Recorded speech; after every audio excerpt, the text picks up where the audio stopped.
Prime time ന്യൂസിലേക്ക് എല്ലാ പ്രേക്ഷകർക്കും സ്വാഗതം. ഞാൻ പ്രജിൻ സി കണ്ണൻ. വാർത്തകളിലേക്ക് വിശദമായി. പ്രകാശ് ജാവ്ദേക്കറെ കണ്ട് എസ് രാജേന്ദ്രൻ.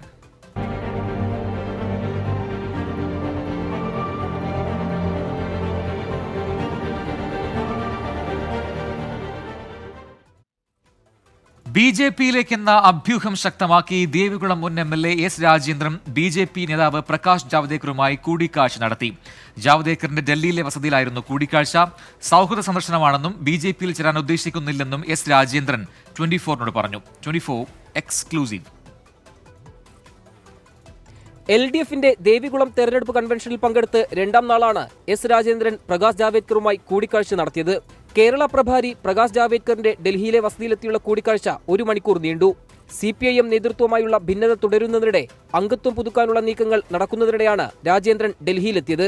പ്ലാന്റേഷൻ വിഷയവുമായി ബന്ധപ്പെട്ടാണ് പ്രകാശ് ജാവ്ദേക്കറെ കണ്ടതെന്ന് കൂടിക്കാഴ്ചയ്ക്ക് ശേഷം എസ് രാജേന്ദ്രൻ 24-നോട് അല്ല, അത് മൈഗ്രേറ്റഡ് ഇഷ്യൂവായി ബന്ധപ്പെട്ട ഒരു കാര്യമാണ്. പ്ലാന്റേഷനും മൈഗ്രേഷനുമായി ബന്ധപ്പെട്ടിട്ടുള്ള ഒരു കാര്യമാണ്. കേരളത്തിൽ ഉടനീളം കിടക്കുന്ന ഒരു പ്രശ്നമാണത്.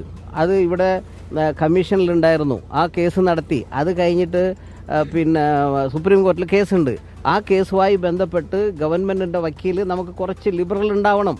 CPM സംസ്ഥാന നേതൃത്വവുമായി നടത്തിയ ചർച്ചയ്ക്കൊടുവിൽ നിസ്സഹരണം അവസാനിപ്പിക്കാൻ തീരുമാനിച്ചിരുന്നെങ്കിലും ജില്ലാ നേതൃത്വവുമായി ഇപ്പോഴും തർക്കം നിലനിൽക്കുന്നുണ്ടെന്ന് രാജേന്ദ്രൻ വ്യക്തമാക്കി. ഞങ്ങൾ തമ്മിൽ പാർട്ടിക്കകത്ത് ചില അഭിപ്രായ വ്യത്യാസമുണ്ട്. പറഞ്ഞു തീർക്കട്ടെ, അന്നേരം പുതുപ്പിക്കും, മാത്രമേ ഉള്ളൂ. പുതുക്കണമെന്നല്ലേ നേതാക്കൾ പറയും. ഞാൻ പുതുക്കുന്നില്ലല്ലോ, പുതുക്കിയിട്ടില്ലല്ലോ.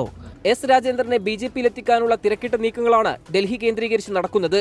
ഡൽഹിയിലെത്തിയ കെ സുരേന്ദ്രന്റെ സാന്നിധ്യത്തിൽ 2 ദിവസത്തിനകം പ്രവേശനം ഉണ്ടാകുമെന്നാണ് BJP നേതൃത്വം നൽകുന്ന സൂചന. ലോക്സഭാ തെരഞ്ഞെടുപ്പ് അടുത്തിരിക്കെ കേരളത്തിലെ അതൃപ്തരായ നേതാക്കളെ പാർട്ടിയിലെത്തിക്കാനുള്ള നീക്കം സജീവമാക്കുകയാണ് BJP. ഡൽഹിയിൽ നിന്ന് ജിജീന്ദ്രനോടൊപ്പം നിതിൻ അംബുജൻ, 24. തെരഞ്ഞെടുപ്പ് കാലമാകുമ്പോൾ പലരും പാർട്ടി മാറുന്നത് പതിവാണെന്ന് പ്രതിപക്ഷ നേതാവ് VD സതീശൻ. കോൺഗ്രസ് നേതാക്കൾ BJPയിലേക്ക് പോകുന്നത് CPIM ആഘോഷിക്കുന്നു. അവിടെ നിന്നും ആളുകൾ പോകുന്നത് ഓർത്താൽ നല്ലത്. ദേവികുളം മുൻ എം.എൽ.എ. എസ് രാജേന്ദ്രൻ പാർട്ടി വിട്ട ശേഷം കൂടുതൽ പ്രതികരിക്കാമെന്നും VD സതീശൻ പറഞ്ഞു. ഒരാൾ കോൺഗ്രസ് വിട്ട് 1-2 പേർ പാർട്ടി വിട്ടു പോയി എന്നുള്ളത് അവരാഘോഷിക്കുന്നില്ല. ഇത് ഏറ്റവും കൂടുതൽ ആഘോഷിക്കുന്ന ആഘോഷിക്കുന്നത് കേരളത്തിലെ CPM ആണ്. മനസ്സിലായില്ലേ? അത്രയേ ഉള്ളൂ. അപ്പം അവരെയും വിട്ട് ആളുകൾ പോവും. വിശ്വനാഥ മേനോനും അൽഫോൺസ് കണ്ണന്താനും പോയപ്പോൾ പിണറായി വിജയൻ ഇത് പറഞ്ഞില്ലല്ലോ. BJPയെ സന്തോഷിപ്പിക്കുക, BJPയെ സുഖിപ്പിക്കുക, BJPക്ക് സ്പേസ് ഉണ്ടാക്കി കൊടുക്കുക, BJPക്കാരുടെ അപ്രീതിക്ക് പാത്രമാകാതിരിക്കുക, ഇതും മാത്രമാണ് അദ്ദേഹത്തിന്റെ മനസ്സിൽ. എസ് രാജേന്ദ്രൻ BJPയിലേക്ക് പോകുമെന്ന് കരുതുന്നില്ലെന്ന് ഡോക്ടർ TM തോമസ് ഐസക് പ്രതികരിച്ചു. തെരഞ്ഞെടുപ്പാകുമ്പോൾ പലതും കാണേണ്ടി വരും. രാജേന്ദ്രൻ ഏതുവരെ പോകുമെന്ന് നോക്കട്ടെ എന്നും തോമസ് ഐസക് പറഞ്ഞു. BJPക്ക് മുനിസിപ്പാലിറ്റി സ്ഥാനം അത് പാടെ മാറാൻ പോയാണ്. ഇല്ല, വരട്ടെ, എന്താ ചെയ്യണമെന്ന് നോക്കട്ടെ, എന്നിട്ട് പറയാം. നമുക്ക് നോക്കാം എന്താ ചെയ്യുന്നതെന്നുള്ളത്. തോന്നുന്നില്ല. കൂടിക്കാഴ്ചയിൽ ഉത്കണ്ഠയില്ലെന്ന് CPIM ജില്ലാ സെക്രട്ടറി CV വർഗീസ് പ്രതികരിച്ചു. ഊഹാപോഹങ്ങൾക്ക് പിന്നാലെ പോകേണ്ട ആവശ്യം പാർട്ടിക്കില്ല. രാജേന്ദ്രനുമായി സംസാരിക്കേണ്ട ആവശ്യം നിലവിലില്ലെന്നും CV വർഗീസ് പറഞ്ഞു. ഇപ്പോൾ സ്വാഭാവികമായി അയാൾ ഡൽഹിയിൽ പോയി. അയാൾ ex-MLA ആണ്. ദീർഘകാലത്തെ പൊതുപ്രവർത്തന അനുഭവങ്ങളൊക്കെയുള്ള സഖാവാണ്. അയാൾക്കെതിരെ ആവശ്യത്തിന് പോയിട്ടുണ്ടെങ്കിൽ പോയിട്ട് വരട്ടെന്ന്. അത് CPMനകത്ത് ഒരാളിൻ്റെ അംഗത്വം പുതുക്കുന്നതിന് അതിൻ്റെ ചില ഭരണഘടനാപരമായ സംഘടനാപരമായുണ്ട്. വർഷത്തിലൊരിക്കൽ പാർട്ടി മെമ്പർഷിപ്പ് പുതുക്കുന്ന സംഘടനാ രീതിയാണ് ഞങ്ങൾക്കുള്ളത്. അത് പുതുക്കേണ്ട സമയമാകുമ്പോൾ അതിൻ്റെ പ്രക്രിയ പൂർത്തിയാവും. മെമ്പർഷിപ്പ് പുതുക്കും. മെമ്പർഷിപ്പ് പുതുക്കിയില്ല എന്നുള്ളത് കൊണ്ട് ഒരാൾക്ക് പാർട്ടി തുടരാൻ പാടില്ല എന്നില്ല.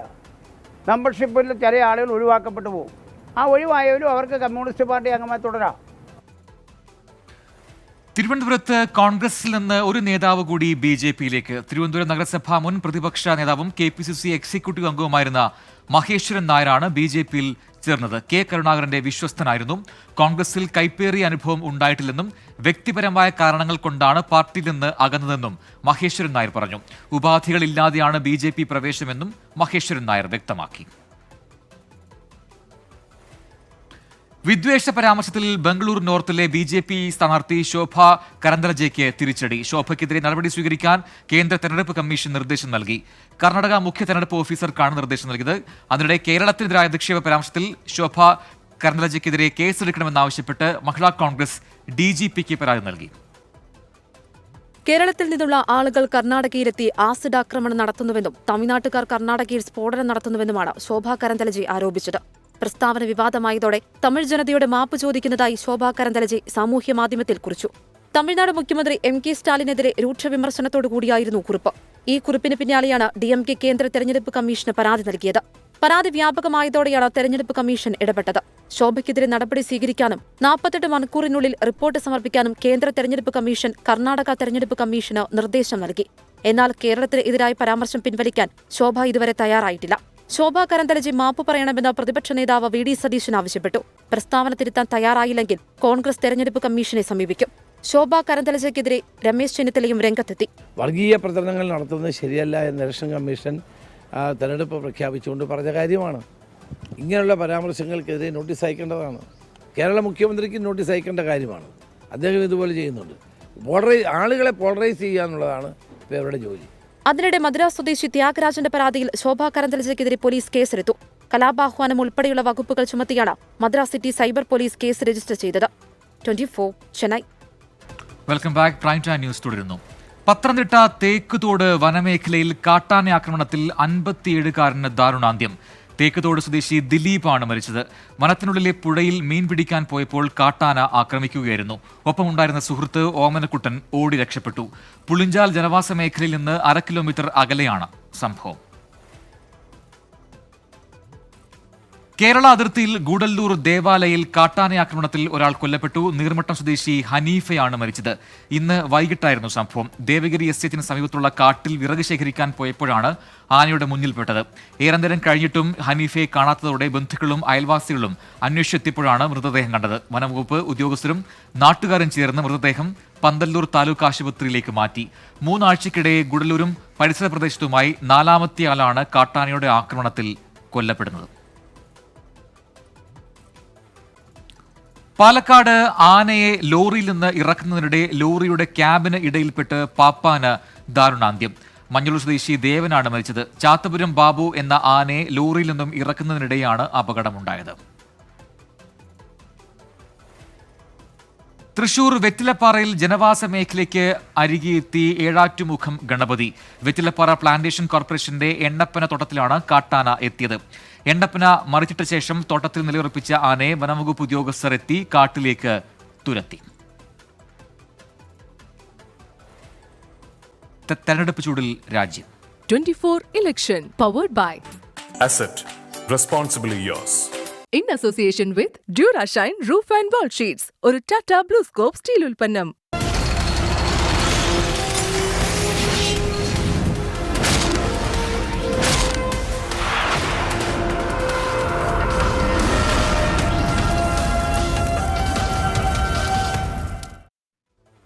രാജീവ് ചന്ദ്രശേഖറുമായി തനിക്ക് ബന്ധമുണ്ടെന്ന് വരുത്തി തീർക്കാൻ പ്രതിപക്ഷ നേതാവ് ശ്രമിക്കുന്നുവെന്നാരോപിച്ച് EP ജയരാജന് മറുപടിയുമായി VD സതീശൻ. തന്റെ കയ്യിൽ തെളിവുണ്ടെന്ന് VD സതീശൻ അവകാശപ്പെട്ടു. കോൺഗ്രസ് ശ്രമിക്കുന്നത് ആളുകളെ തെറ്റിദ്ധരിപ്പിച്ച് വോട്ട് തട്ടാൻ ആണെന്ന് രാജീവ് ചന്ദ്രശേഖർ കുറ്റപ്പെടുത്തി. വൈദേഹം നിരാമയ വിവാദത്തിൽ തിരികൊളുത്തിയ പ്രതിപക്ഷ നേതാവിനെ കടന്നാക്രമിച്ചായിരുന്നു EP ജയരാജൻ ഇന്നത്തെ പ്രതികരണം. വൈദേഹം നിരാമയ ബന്ധം അവരോട് തന്നെ ചോദിക്കണം. വിവാദത്തിൽ പെടാനാവാത്തതിനാൽ ഭാര്യ PK ഇന്ദിരയ്ക്ക് വൈദേഹത്തിലുള്ള ഓഹരികൾ കൈമാറും. ത്രിപുരയിലെ BJP MPയും രാജീവ് ചന്ദ്രശേഖരനും ഇരിക്കുന്ന ചിത്രത്തിൽ തന്റെ ഭാര്യയുടെ തല വെട്ടിച്ചേർത്തതിന് പിന്നിൽ VD സതീശനാണെന്നും ആരോപണം. എൻ്റെ ഭാര്യയുടെ തല വെട്ടി സ്വപ്ന സുരേഷിൻ്റെ തല സ്ഥാപിച്ച് ഈ മാധ്യമങ്ങളിലൂടെ പ്രചരിപ്പിച്ചത് എൻ്റെ ഭാര്യ പോലീസിൽ പരാതി കൊടുത്തു. പോലീസ് അന്വേഷണം നടത്തിക്കൊണ്ടിരിക്കുന്നുണ്ട്. പിന്നാലെ EP ജയരാജനെതിരെ നിലപാട് ഘടിപ്പിച്ച പ്രതിപക്ഷ നേതാവ് VD സതീശനും രംഗത്തെത്തി. ബിസിനസ് ബന്ധമുണ്ടെന്ന് ഉറപ്പിക്കുന്ന തെളിവുകൾ തന്റെ പക്കലുണ്ട്. CPM നേതൃത്വം ഇക്കാര്യത്തിൽ മറുപടി പറയണമെന്നും VD സതീശൻ. വൈദേകം റിസോർട്ടിൽ അദ്ദേഹത്തിന്റെ ഭാര്യയ്ക്ക് ഷെയറുണ്ട്, കുടുംബത്തിന് ഷെയറുണ്ട്. അവർ തമ്മിലുള്ള ഫോട്ടോ അടക്കമുള്ള കാര്യങ്ങളുണ്ട്. എൻ്റെ കയ്യിലുണ്ടെന്ന് പറഞ്ഞു. എൻ്റെ കയ്യിലുണ്ട് ഫോട്ടോ അടക്കമുള്ള കാര്യങ്ങൾ. CPMന്റെ സംസ്ഥാന കമ്മിറ്റി അറിഞ്ഞില്ലേ? കേന്ദ്ര കമ്മിറ്റി അറിഞ്ഞില്ലേ? ഇത്തരം വ്യവസായങ്ങൾ നടത്തുന്നത്, ഇത്തരം ബിസിനസ് നടത്തുന്നത്. EP ജയരാജനുമായി ബിസിനസ് ഡീലിലെന്ന് ആവർത്തിച്ച രാജീവ് ചന്ദ്രശേഖർ മടിയന്മാരായ രാഷ്ട്രീയക്കാരുടെ ആരോപണങ്ങൾക്ക് പിന്നാലെ പോകാൻ താല്പര്യമില്ലെന്നും പ്രതികരിച്ചു. EP ജയരാജൻ രാജീവ് ചന്ദ്രശേഖറിന്റെ വൈഫിന്റെ ആരോ ഒരു ബിസിനസ് ഡീലുണ്ടെങ്കിൽ അത് കോൺഗ്രസും അല്ല BJPയും CPMന്റെ എഗ്രിമെന്റ് ആണോ? EP ജയരാജന്റെ ഭാര്യ PK ഇന്ദിരയുടെ പരാതിയിൽ കോൺഗ്രസ് നേതാവിനെതിരെ വളപട്ടണം പോലീസ് കേസെടുത്തു. തിരുവനന്തപുരം DCC അംഗം ജോസഫ് ഡിക്രൂസിനെതിരെയാണ് കേസ്. വ്യാജരേഖ ചമക്കൽ, കലാപശ്രമം തുടങ്ങിയ വകുപ്പുകൾ ചുമത്തിയാണ് കേസ്. വിവിധ ബ്യൂറോകൾക്കൊപ്പം 24 തിരുവനന്തപുരം. സുരേഷ് ഗോപിക്ക് എപ്പോൾ വേണമെങ്കിലും തന്റെ വീട്ടിൽ വരാമെന്ന് കലാമണ്ഡലം ഗോപി. സ്നേഹബന്ധവും രാഷ്ട്രീയവും രണ്ടാണെന്നും നിലപാട് വ്യക്തമാക്കി. തെരഞ്ഞെടുപ്പിൽ സുരേഷ് ഗോപിയെ പിന്തുണയ്ക്കാൻ സമ്മർദ്ദമുണ്ടെന്ന് കലാമണ്ഡലം ഗോപിയുടെ മകൻ രഘു വെളിപ്പെടുത്തിയത് നേരത്തെ വിവാദമായിരുന്നു. പത്മഭൂഷൺ വേണ്ടേ എന്ന് അടുത്ത ബന്ധമുള്ള ഡോക്ടർ ചോദിച്ചതാണ് മകനെ പ്രകോപിപ്പിച്ചതെന്ന് കലാമണ്ഡലം ഗോപി വിശദീകരിച്ചു.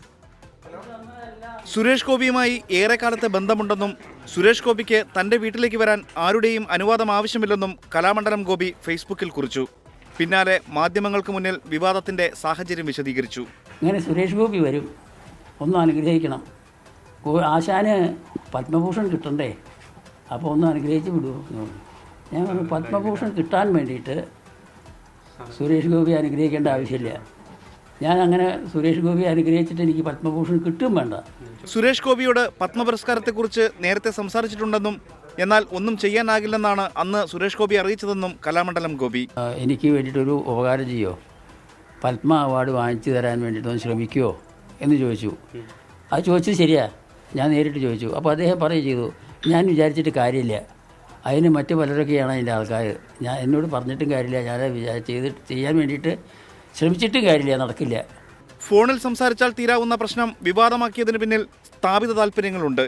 സുരേഷ് ഗോപിക്ക് മറ്റുള്ളവരുടെ വാക്കുകേട്ട് പ്രതികരിക്കാതെ തന്നെ നേരിട്ട് വിളിച്ച് കാര്യങ്ങൾ ചോദിക്കാമായിരുന്നുവെന്നും കലാമണ്ഡലം ഗോപി. സ്നേഹബന്ധം രാഷ്ട്രീയമായി ഉപയോഗിക്കേണ്ടെന്നാണ് നിലപാടെന്നും വ്യക്തമാക്കി. ഇങ്ങനൊരു ദുഷ്പ്രചരണം ആൾക്കാർ സുരേഷ് ഗോപിയെ തെറ്റിദ്ധരിപ്പിച്ചിട്ടാണ് അദ്ദേഹത്തിന് ഇങ്ങനൊരു വാക്ക് പറയേണ്ടി വന്നത്. അത് കേട്ടപ്പോൾ എനിക്കും വിഷമായി. താൻ ഇടതുപക്ഷമാണെന്നും സൗഹൃദവും രാഷ്ട്രീയവും രണ്ടും രണ്ടായി കാണണമെന്നും കലാമണ്ഡലം ഗോപി പറഞ്ഞു. സുരേഷ് ഗോപിക്ക് വേണ്ടി ചിലർ കലാമണ്ഡലം ഗോപിയെ സ്വാധീനിക്കാൻ ശ്രമിച്ചെന്ന വെളിപ്പെടുത്തൽ BJPയെ പ്രതിരോധത്തിലാക്കിയിരുന്നു. ആരും കുത്തിത്തിരിപ്പുണ്ടാക്കിയില്ലെങ്കിൽ ഗോപി ആശാനെ നേരിട്ട് കാണുമെന്നാണ് സുരേഷ് ഗോപി അന്ന് പ്രതികരിച്ചത്. 24 തൃശൂർ. കോൺഗ്രസിന്റെ മൂന്നാം ഘട്ട ലോക്സഭാ സ്ഥാനാർത്ഥി പ്രഖ്യാപനം ഉടനുണ്ടാകും. 50 സീറ്റുകളിലാണ് സ്ഥാനാർത്ഥികളെ പ്രഖ്യാപിക്കുക. പശ്ചിമബംഗാളിൽ കോൺഗ്രസും CPIM തമ്മിൽ ധാരണയിലെത്തി. പൊതുതെരഞ്ഞെടുപ്പ് അടുത്തിരിക്കെ നേതാക്കളുടെ പാർട്ടി മാറ്റം അപ്പോഴും തുടരുകയാണ്. പശ്ചിമബംഗാൾ, രാജസ്ഥാൻ, കർണാടക സംസ്ഥാനങ്ങളിലെ 50 സീറ്റുകളിലേക്കുള്ള സ്ഥാനാർത്ഥികളെയാണ് കോൺഗ്രസ് പ്രഖ്യാപിക്കുക. കേന്ദ്ര തെരഞ്ഞെടുപ്പ് സമിതി യോഗത്തിൽ സ്ഥാനാർത്ഥി നിർണയം പൂർത്തിയായി. രാഹുൽ ഗാന്ധിയും പ്രിയങ്ക ഗാന്ധിയും ഉത്തർപ്രദേശിൽ മത്സരിക്കുമോ എന്നതിൽ സസ്പെൻസ് തുടരുകയാണ്. അമേഠി, റായ്ബറേലി മണ്ഡലങ്ങളിലെ സ്ഥാനാർത്ഥി പ്രഖ്യാപനം വൈകിയേക്കും.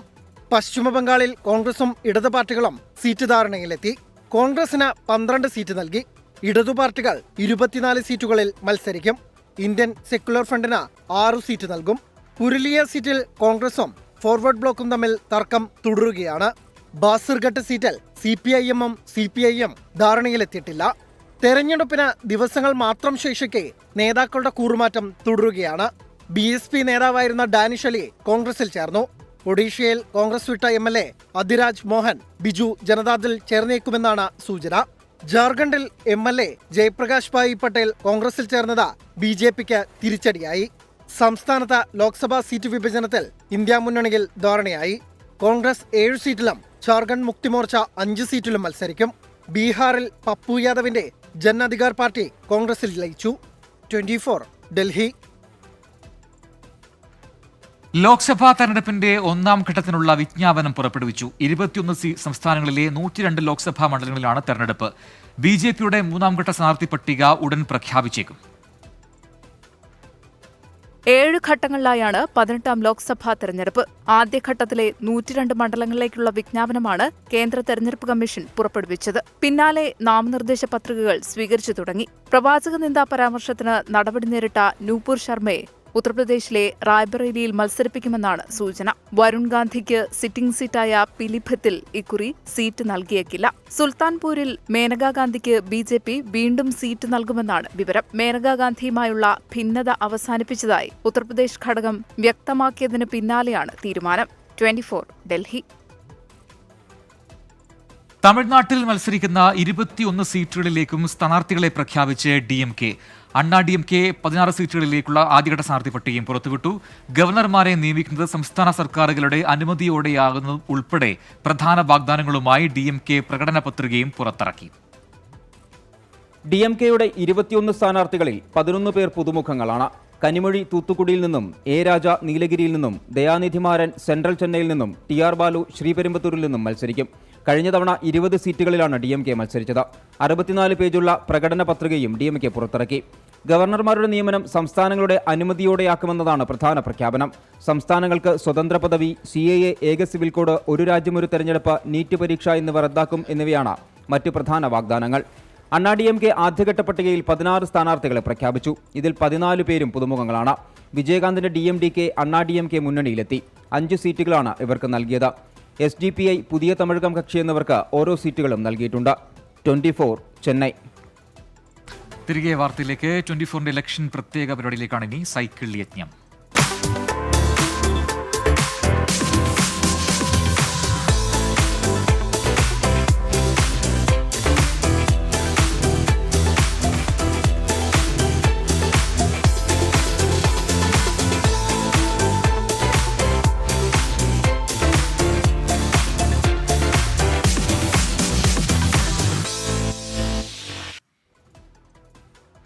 തൃശ്ശൂർകാരുടെയും തൃശ്ശൂരിലെത്തുന്നവരുടെയും ഏറ്റവും പ്രിയപ്പെട്ട ഇടമാണ് തേക്കിൻകാട് മൈതാനം. തൃശ്ശൂരിലെ വിശേഷങ്ങൾ പൂർണ്ണമാകണമെങ്കിൽ വടക്കുന്നാഥ ക്ഷേത്രത്തിന്റെയും പരിസരത്തുള്ള തേക്കിൻകാട് മൈതാനത്ത് വൈകുന്നേരങ്ങൾ ചെലവഴിക്കാനെത്തുന്ന സൗഹൃദ കൂട്ടായ്മകളെയും പരിചയപ്പെടാതെ വയ്യ. വിവിധ മണ്ഡലങ്ങളിലൂടെയുള്ള 24ന്റെ സൈക്കിൾ യജ്ഞം യാത്ര തുടരുകയാണ്.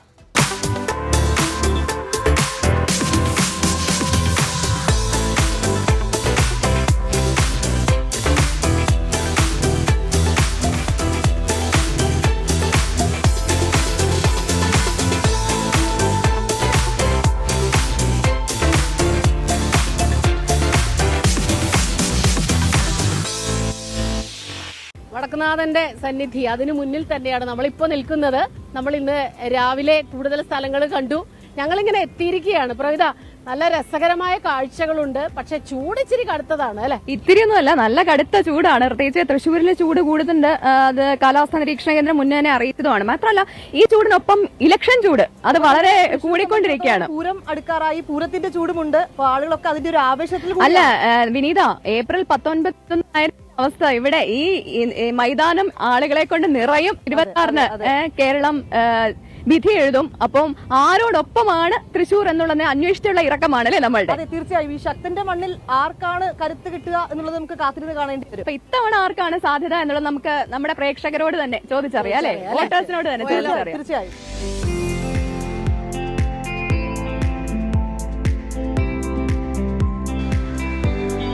തൃശ്ശൂരിൽ ഇങ്ങനെ ചൂട് നന്നായിട്ട് കൂടി വരികയാണ്. പക്ഷെ നമ്മൾ മൂന്നുപേരും അതിനെയൊക്കെ അതിജീവിച്ച് ഇങ്ങനെ നമ്മുടെ യാത്ര തുടരുകയാണ്. നമുക്ക് കുറെ ആളുകൾ മാത്രമേ. പേരെന്താ? ചേട്ടന്റെ വീട് എവിടെയാണ്? തൃശ്ശൂരിനെ. അപ്പൊ മണ്ഡലം തന്നെയായിരിക്കും അല്ലേ? നമ്മുടെ ലോക്സഭാ തെരഞ്ഞെടുപ്പ് അങ്ങ് അടുത്തടുത്ത് വരികയാണ്. മൊത്തത്തിലൊരു ഇലക്ഷൻ ചൂട് ഇങ്ങനെ കയറി വരികയാണ്. എങ്ങനെയാണ് തൃശ്ശൂരിലെ ഒരു സാധ്യതകൾ എങ്ങനെയാണ് നമ്മളുടെയൊക്കെ ഒരു കാഴ്ചപ്പാടില്? ഞാൻ ഒരു കോൺഗ്രസ്സുകാരനാണ്. അപ്പോൾ ഈ ട്രിപ്പ് ഞാൻ സുരേഷ് ഗോപിക്ക് വോട്ട് ചെയ്യാനാണ് ഞാൻ വിചാരിച്ചിട്ടുള്ളത്. അതെന്താ അങ്ങനെ? അല്ല, തൃശ്ശൂരെ പങ്ക് കൊടുക്കുകയാണ് സുരേഷ് ഗോപിക്ക്. പക്ഷെ എനിക്കൊന്ന് സ്മിത, കരുണാകരനെ തോൽപ്പിച്ചൊരു ചരിത്രം കൂടി മണ്ഡലത്തിനുണ്ട് എന്നുള്ളതാണ്. അതെ, അത് തന്നെയാണല്ലോ നമ്മൾ ഈ തെരഞ്ഞെടുപ്പിന്റെ ഒരു രസവും. അത് തന്നെ എനിക്ക് തോന്നുന്നു. നമുക്ക് ഈ ചേട്ടന്മാരോടും ചോദിക്കണ്ടേ. ചേട്ടൻ എവിടെയാ ചേട്ടാ സ്ഥലം? ഇവിടെ അടുത്ത് തന്നെയാണ്. നന്ദകുമാർ. നന്ദകുമാർ. ചേട്ടന് രാഷ്ട്രീയം ഉണ്ടോ? ഇഷ്ടമാണോ? രാഷ്ട്രീയം ഇഷ്ടമല്ല. രാഷ്ട്രീയം ഇല്ലെങ്കിലും ഈ പ്രാവശ്യം സുരേഷ് ഗോപി ജയിക്കണം എന്ന് ആഗ്രഹിക്കുന്നു. അതിന്റെ ഒരു കാരണം എന്താണ്? ആള് ചെയ്യണ ആ ചേട്ടൻ എന്തോ പറഞ്ഞു തോന്നുന്നല്ലേ? സത്യം പറ, ഞങ്ങൾ ആരോടും പറയില്ല. ഞാൻ ഒരു കമ്മ്യൂണിസ്റ്റുകാരനായതുകൊണ്ട് സുരേഷ് ഗോപി ജയിച്ചാൽ വികസനം ഉണ്ടാകും മണ്ഡലത്തിൽ നിന്നുള്ള. തീർച്ചയായിട്ടും മണ്ഡലത്തിൽ വികസനം. എങ്ങനെയാണ് ഈ പ്രതീക്ഷയോട് നമ്മൾ യോജിക്കുന്നുണ്ടോ? ഇല്ല എന്നാണ് പറയുന്നത് അല്ലേ? സുരേഷ് ഗോപിക്ക് നല്ല മെച്ചം ഉണ്ടാവും. നമുക്കുണ്ടാവില്ല. തൃശ്ശൂരിലെ നമ്മുടെ യാത്ര അത് ഏതാണ്ടൊക്കെ ഇങ്ങനെ അവസാനിച്ചിരിക്കുകയാണ്. നമ്മളിപ്പോ വടക്കുന്നാഥന് മുന്നിലാണുള്ളത്. ഈ ഒരു ഘട്ടത്തിൽ എന്താണ് ഓർമ്മ വരുന്നത് പ്രവിത? അത് വിനീത നമ്മുടെ നമുക്ക് എല്ലാവർക്കും ഇഷ്ടമുള്ള സിനിമയാണല്ലേ തൂവാനത്തുമ്പികൾ. അത് തൃശ്ശൂർ നഗരവും ഒക്കെ കേന്ദ്രീകരിച്ചു ഗ്രാമപ്രദേശങ്ങളിലും ഒക്കെ ഷൂട്ടിംഗ് നടന്ന ഒരു സിനിമയാണ്. അപ്പൊ അതിലെ ഒന്നാം രാഗം പാടി എന്നുള്ള ആ ഒരു പാട്ട് എനിക്ക് പെട്ടെന്ന് ഓർമ്മ വന്നു. ഈ പ്രദക്ഷിണ വീഥികൾ ഇടറിവിണ്ട പാതകൾ ഇന്നും ഹൃദയ സംഗമത്തിൻ ശിവേലികൾ തൊഴുതു. എത്ര ഓർമ്മകളിലേക്ക് ആ പ്രവിത ഇത് പാട്ട് കൊണ്ടുപോകുന്നല്ലേ. നന്നായി പ്രവിത ആ പാട്ട് ഇപ്പൊ പാടിയത്. കാരണം ജയകൃഷ്ണനെ ഓർക്കുന്നു, ക്ലാരയെ ഓർക്കുന്നു. മലയാളിക്ക് തികച്ചും വ്യത്യസ്തമായ ഒരു സിനിമാനുഭവം തന്നത്. എത്ര സിനിമകൾ വന്നാലും ഇപ്പോഴത്തെ തലമുറയ്ക്ക് അത് ഇഷ്ടമാണ് എന്നുള്ളതാണ്. കഴിഞ്ഞാലും നമ്മൾ തൃശ്ശൂരിൽ നിന്ന് ഇനി അടുത്ത സ്ഥലത്തേക്ക് പോകാൻ തോന്നുന്നു. അല്പം ചൂട് കൂടിയ സ്ഥലത്തേക്ക് നമ്മൾ പോകണമെന്ന് തോന്നുന്നല്ലേ. പാലക്കാട് പിടിച്ചാണെന്ന് തോന്നുന്നു. അതെ. അപ്പൊ നമുക്ക് ചോദിച്ച് ഇനി അങ്ങ് പോവാം. ഇനി നമ്മൾ കാണുക ആലത്തൂരിൽ. പ്രൈം ടൈം ന്യൂസ് തുടരുന്നു. അടുത്ത വാർത്തയിലേക്ക്. തിരുവനന്തപുരം പനവിളയിൽ ടിപ്പർ ലോറിയും സ്കൂട്ടറും കൂട്ടിയിടിച്ച് സ്കൂട്ടർ യാത്രക്കാരൻ മരിച്ച സംഭവത്തിൽ ലോറി ഡ്രൈവർ സതീഷ് കുമാർ അറസ്റ്റിൽ. അശ്രദ്ധമായി വാഹനം ഓടിക്കൽ, അമിതവേഗം തുടങ്ങിയ വകുപ്പുകളാണ് ചുമത്തിയത്. മലയൻകീഴ് സ്വദേശിയായ അധ്യാപകൻ സുധീർ GS ആണ് മരിച്ചത്. പനവിള ജംഗ്ഷനിൽ വെച്ച് സ്കൂട്ടറിനെ ടിപ്പർ ലോറി മറികടക്കാൻ ശ്രമിക്കവെയാണ് അപകടമുണ്ടായത്. അപകടശേഷം രക്ഷപ്പെടാൻ ശ്രമിച്ച ഡ്രൈവറെ നാട്ടുകാർ പിടികൂടി പോലീസിൽ ഏൽപ്പിക്കുകയായിരുന്നു. വിഴിഞ്ഞം തുറമുഖത്തേക്ക് അമിത ഭാരം കയറ്റിപ്പോയ ലോറിയിൽ നിന്ന് കരിങ്കല്ല് വീണ് മരിച്ച അനന്തുവിന് നാടിന്റെ വിട. മുക്കോലയിലെ വീട്ടിലും നെയ്യാറ്റിൻകരയിലെ കോളേജിലും നൂറുകണക്കിന് ആളുകളാണ് അനന്തുവിന് അന്ത്യോപചാരം അർപ്പിച്ചത്. സംഭവത്തിൽ അന്വേഷണത്തിന് ഉത്തരവിട്ട് ഗതാഗത മന്ത്രി ഗണേഷ് കുമാർ. വിഴിഞ്ഞം തുറമുഖ കവാടത്തിന് മുന്നിൽ ഇന്നും പ്രതിഷേധങ്ങളുണ്ടായി. ഇന്നലെ മുക്കോലയിലെ വീട്ടിൽ നിന്ന് കോളേജിലേക്ക് ഇറങ്ങിയതാണ് BDS 4ാം വർഷ വിദ്യാർത്ഥിയായിരുന്ന അനന്തു. കോളേജിലെത്തിയത് ചേതനയേറ്റ്. നെയ്യാറ്റിൻകരയിലെ സ്വകാര്യ കോളേജിൽ സഹപാഠികളും അധ്യാപകരും അനന്തുവിന് അന്തിമോപചാരം അർപ്പിച്ചു. വീട്ടിലെ പൊതുദർശനവും സങ്കടക്കടലായി.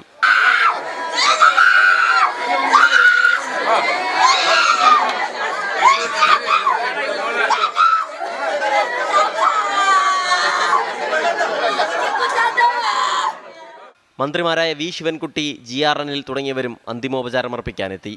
നഷ്ടപരിഹാരം ഉറപ്പാക്കുമെന്ന് മന്ത്രി V ശിവൻകുട്ടി. അനന്തുവിന്റെ കുടുംബത്തെയും സഹായിക്കുന്നതിന് വേണ്ടി അദാനി കമ്പനി തന്നെ തയ്യാറാവണം. നല്ല സഹായം അവർ കൊടുക്കേണ്ടതായിട്ടുണ്ട്. ഗവൺമെന്റിനെ കൊണ്ട് എന്തൊക്കെ സഹായം ചെയ്യാൻ കഴിയുന്ന സംബന്ധിച്ചിടത്തോളം മുഖ്യമന്ത്രിയുമായിട്ട് ചർച്ച ചെയ്ത് തീരുമാനിക്കും. സംഭവത്തിൽ റിപ്പോർട്ട് ആവശ്യപ്പെട്ടിട്ടുണ്ടെന്നും നടപടി ഉറപ്പെന്നും ഗതാഗത മന്ത്രി ഗണേഷ് കുമാർ 24-നോട് പറഞ്ഞു. ഈ ജീവൻ പോകുമ്പോൾ മാത്രമാണ് എല്ലാവരും ഇതിനെപ്പറ്റി ചിന്തിക്കുന്നത്. ഞാൻ പറയുന്നുണ്ട്, എന്നോട് ദേഷ്യം തോന്നരുത്. ഒരു ജീവൻ പോകുമ്പോൾ നിങ്ങളെല്ലാവരും പ്രതിഷേധിക്കാറുണ്ട്, സമരം ചെയ്യാറുണ്ട്. ആ ജീവൻ പോകാതിരിക്കാനുള്ള നടപടിയെടുക്കാൻ ശ്രമിക്കുമ്പോൾ എല്ലാവരും എന്നെ ആക്രമിക്കുന്നതിനാണെന്ന് എനിക്ക് പറയുന്നത്. ആ റിപ്പോർട്ട് ആവശ്യമുണ്ട്, നാളെ കിട്ടും. അതിനകത്ത് നിയമപരമായ എല്ലാ നടപടിയും സ്വീകരിക്കും, അത് വേറെ കാര്യം. പക്ഷേ ഇത് ആവർത്തിക്കാതിരിക്കാനുള്ള പരിപാടികളാണ് നമ്മൾ നോക്കേണ്ടത്. കർശന നടപടി വേണമെന്ന് ശശി തരൂർ MP ആവശ്യപ്പെട്ടു. വിഴിഞ്ഞം ഇന്റർനാഷണൽ പോർട്ട് പ്രൊട്ടക്ഷൻ കൗൺസിലിന്റെ നേതൃത്വത്തിൽ തുറമുഖ കവാടത്തിൽ പ്രതിഷേധം നടന്നു. കുടുംബത്തിന് നഷ്ടപരിഹാരം നൽകണമെന്നാവശ്യപ്പെട്ടായിരുന്നു സമരം. 24 തിരുവനന്തപുരം. കാണികൾക്ക് ദൃശ്യവിസ്മയമൊരുക്കി വടകരയിൽ Flowers symphony mega show. Vadakara Arakkal പൂരത്തിന്റെ ഭാഗമായി അറയ്ക്കൽ കടപ്പുറത്തായിരുന്നു പരിപാടി. സാംസ്കാരിക സദസ്സിൽ ഫ്ലവേഴ്സ് ചെയർമാൻ ഗോകുലം ഗോപാലനും SKനും മുഖ്യാതിഥികളായിരുന്നു.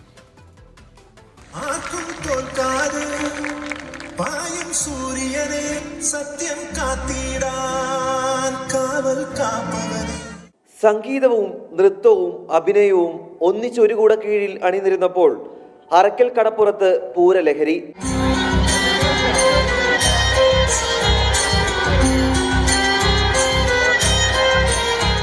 സംഗീത സംവിധായകനും ഗായകനുമായ ശരത്തിനൊപ്പം പിന്നണി ഗായകരായ വൈക്കം വിജയലക്ഷ്മിയും പ്രസീത ചാലക്കുടിയും Flowers top singer comedy Utsavam താരങ്ങളും ഫ്ലവേഴ്സ് സിംഫണി മെഗാ ഷോയിൽ അണിനിരന്നു.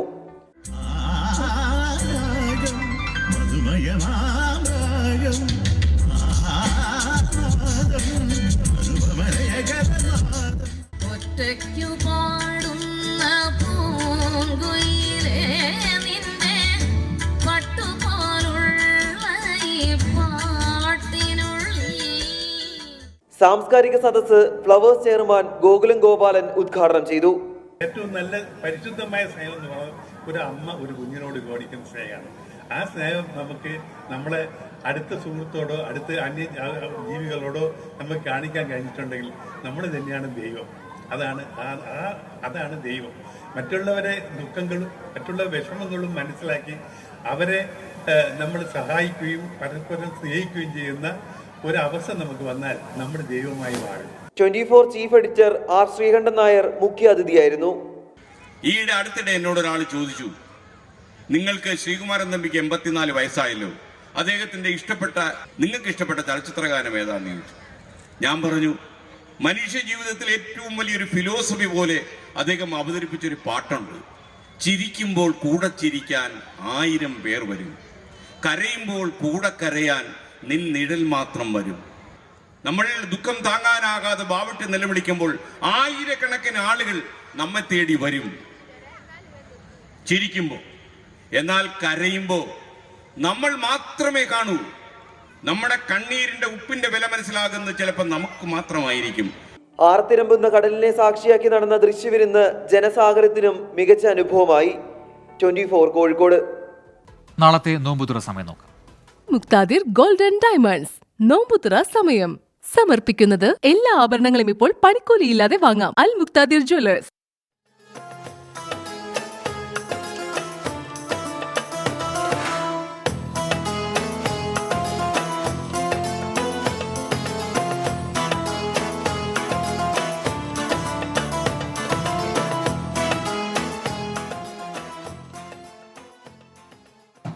കല്യാൺ സിൽക്സിന്റെ 36ാമത് ഷോറൂം കോഴിക്കോട് പ്രവർത്തനം തുടങ്ങി. സിനിമാ താരവും കല്യാൺ സിൽക്സ് ബ്രാൻഡ് അംബാസിഡറുമായ പൃഥ്വിരാജ് കുമാരൻ ഷോറൂം ഉദ്ഘാടനം ചെയ്തു.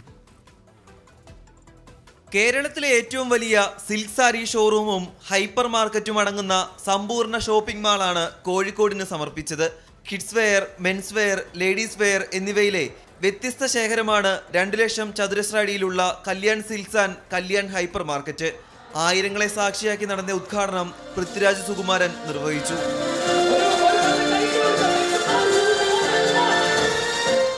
എപ്പോഴും ഈ ബ്രാൻഡ് അംബാസിഡർ കോൺട്രാക്ട് പുതുക്കേണ്ട സമയമാകുമ്പോൾ എന്നെ പ്രകാശ് കാണാൻ വരും. പ്രകാശ് കാണാൻ വന്നിട്ട് വലിയ ബുദ്ധിമുട്ടിലാണ്, ഒന്നും നടക്കുന്നില്ല, എങ്ങനെയെങ്കിലും സഹായിക്കണം എന്ന് പറയും. അങ്ങനെ ഞാൻ വീണ്ടും ഒപ്പിട്ട് നമ്മൾ തമ്മിലൊരു ധാരണയായി കഴിയുമ്പോൾ ഒപ്പിട്ട സ്ഥിതിക്ക് 25-ാം തീയതി 2 ലക്ഷം സ്ക്വയർ ഫീറ്റിന്റെ ഷോറൂം ഇനോഗ്രേഷനും 28-ാം തീയതി 1,14,000 സ്ക്വയർ ഫീറ്റിന്റെ ഷോറൂം ഇനോഗ്രേഷൻ ഉണ്ട് എന്നും പറയാറുണ്ട്. അതുകൊണ്ട് പ്രകാശനും കല്യാൺ സിൽക്സിനും ഉണ്ടാകുന്ന ബുദ്ധിമുട്ട് നമുക്ക് എല്ലാവർക്കും ഉണ്ടാകട്ടെ എന്ന് പ്രാർത്ഥിച്ചു. Kalyan group of companies chairman TS Pattabhiraman, പൊതുമരാമത്ത് ടൂറിസം മന്ത്രി PA മുഹമ്മദ് റിയാസ്, MLA-മാർ, വിവിധ രാഷ്ട്രീയ നേതാക്കൾ എന്നിവർ ഉദ്ഘാടന ചടങ്ങിന്റെ ഭാഗമായി. കല്യാൺ സിൽക്സിന്റെ 37ാമത് ഷോറൂം മാർച്ച് 25-ന് കൊല്ലത്തിന് സമർപ്പിക്കും. 24 കോഴിക്കോട്. വർഷ റെയിൻ സ്ക്വയർ ഗട്ടറിന്റെ പുതിയ ഉൽപ്പന്നമായ വർഷ സ്മാർട്ട് ലീക്ക് ലോക്കർ വിപണിയിലെത്തി. കൊച്ചി കോർപ്പറേഷൻ ടൗൺ ഹാളിൽ നടൻ ടിനി ടോം പ്രോഡക്റ്റ് ലോഞ്ചിംഗ് നിർവഹിച്ചു. മഴവെള്ള പാത്തുകൾ നേരിടുന്ന ലീക്കേജിനെ തടയുന്ന വിധത്തിലുള്ള അത്യാധുനിക സംവിധാനമായാണ് വർഷ സ്മാർട്ട് ലീക്ക് ലോക്കർ നിർമ്മിച്ചിട്ടുള്ളത്. നൂതന സാങ്കേതിക വിദ്യ ഉപയോഗിച്ചുള്ള ലീക്കേജ് ലോക്കിംഗ് സംവിധാനം അവതരിപ്പിക്കുന്നത് ഇന്ത്യയിൽ ആദ്യമായിട്ടാണെന്ന് company managing director Eldhose PJ, managing partner Shihabuddin എന്നിവർ അഭിപ്രായപ്പെട്ടു. ഐസിൽ ഫിൻകോർപ്പിന്റെ ബ്രാൻഡ് അംബാസിഡർമാരായി സിനിമാ താരങ്ങളായ മമ്മൂട്ടിയെയും സാമന്തയെയും തെരഞ്ഞെടുത്തു. കേരളം, തമിഴ്നാട്, ആന്ധ്രാപ്രദേശ്, തെലങ്കാന, കർണാടക എന്നിവിടങ്ങളിലായി ICL ഫിൻകോർപ്പിന് ഇന്ത്യയിൽ ഉടനീളം നിരവധി ശാഖകളുണ്ട്. ICL investment, ICL gold trading, ICL financial brokerage എന്നീ സേവനങ്ങളുമായി ICL group of companies middle ഈസ്റ്റിലേക്കും പ്രവർത്തനങ്ങൾ വ്യാപിപ്പിച്ചു. റിസർവ് ബാങ്കിന്റെ മാനദണ്ഡങ്ങൾ പാലിച്ച് പ്രവർത്തിക്കുന്നതിനാൽ ഉപഭോക്താക്കളുടെ വിശ്വാസം നേടിയെടുക്കാൻ സാധിച്ചുവെന്ന് ICL ഫിൻകോർപ്പിന്റെ ചെയർമാനും മാനേജിംഗ് ഡയറക്ടറുമായ KG അനിൽകുമാർ പറഞ്ഞു. പ്രൈം ടൈം ന്യൂസ് പൂർത്തിയാവുന്നു. ലോകത്തെവിടെയായാലും ഏത് സമയത്തും 24 വാർത്തകളും ഓഗ്മെന്റഡ് റിയാലിറ്റി പാക്കേജുകളും എക്സ്പ്ലെയിനറുകളും വിശദമായി കാണാൻ ഞങ്ങളുടെ YouTube ചാനൽ നിങ്ങൾക്ക് സബ്സ്ക്രൈബ് ചെയ്യാം.